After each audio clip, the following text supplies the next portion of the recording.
Hi, welcome to Guitar Bootcamp. By the end, you'll be so confident with the guitar that you could be hanging out with the pros and they'd be like, hey, this guy knows guitar. Yeah. Sound good?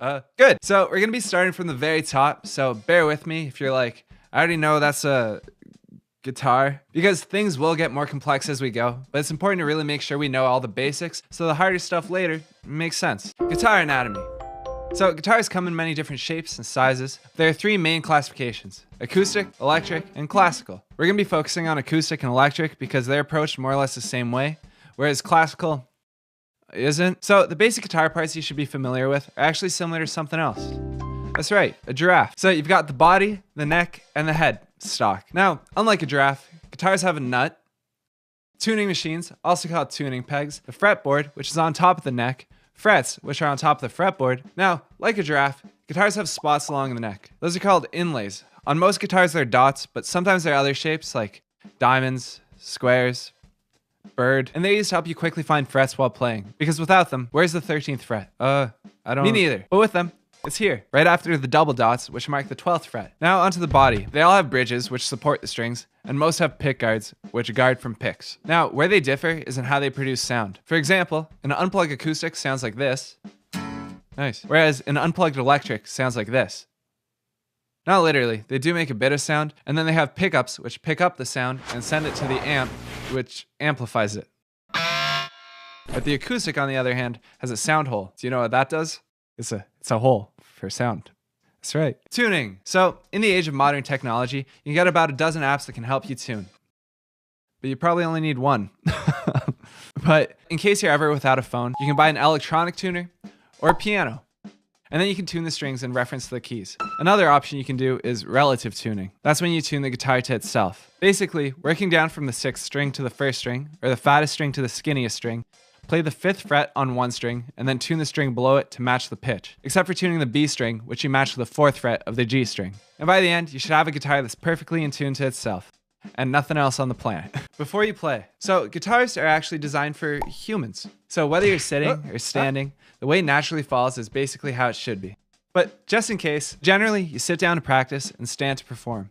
Unless it's a really serious performance, then you sit on a stool with a spotlight. So we'll start with sitting. Place the body of the guitar on your right leg with your right arm placed over it in a way that supports it so the neck stays parallel to the ground. Your left hand shouldn't have to support the neck in any way. And if you're standing and playing, you should use a strap, and it should be about the same height as when you were sitting down.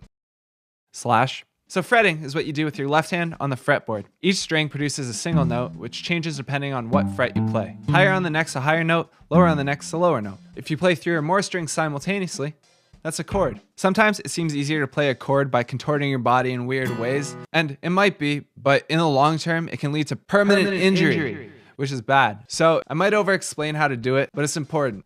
So make a loose fist with your left hand and put your palm to the sky. Your thumb should fall roughly in between your index and your middle finger. Don't overthink it too much, and just make sure your shoulders are relaxed. Now, when you play a note, make sure your fingers come up perpendicular to the fretboard and not at an angle. This prevents injury, but it also prevents you from accidentally touching strings by mistake, which is worse. Now, your right hand is responsible for rhythm, and there are 2 main ways to do it. Which will you pick?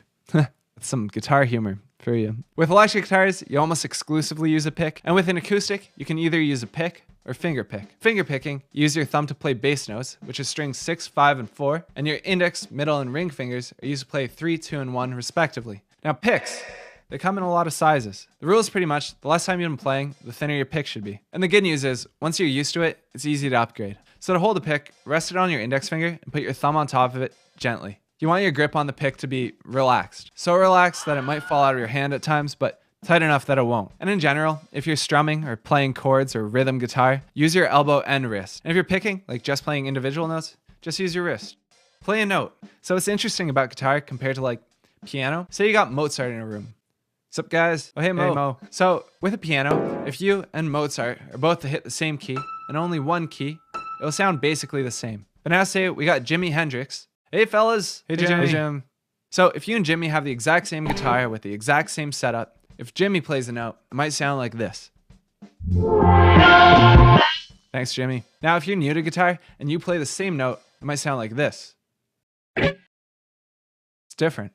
And that comes down to experience, knowing how hard to press, finger strength, and even your picking hand. But as a general rule, you want to press down as lightly as you can, but still get a clear tone with no buzz. So the goal is to have as little string tension as possible. The way to do that is, say you're playing the 3rd fret on the 6th string. And by the way, playing the 3rd fret means to play in the 3rd box. Now in the box, you want to place your finger as close to the 3rd fret as you can without actually touching it, because that's where the string has the least tension. Also, electric guitars have lower actions than acoustics, which means the strings are closer to the fretboard, which also means less tension. Okay, time to play a note. You ready? Play this one. Oh, that's tablature. Basically, how you read them.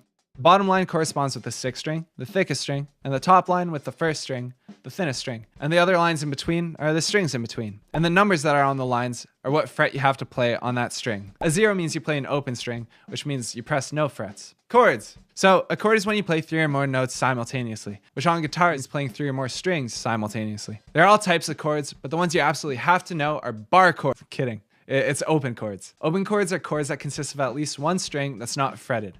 Here's an example.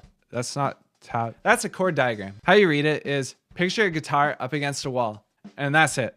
So with everything we've learned in this video, try and play this chord. And if you're gonna pause, here's some chord charts of chords that you should be familiar with. And then once you get these down, you'll officially be done with Guitar Bootcamp. So congratulations. Thanks for watching, guys. Let me know if I missed anything, or maybe you can just say, hi, nice video. And then that also means a lot. So thanks, guys, and I'll see you again soon. Bye. And thanks to my patrons, of course. Bye.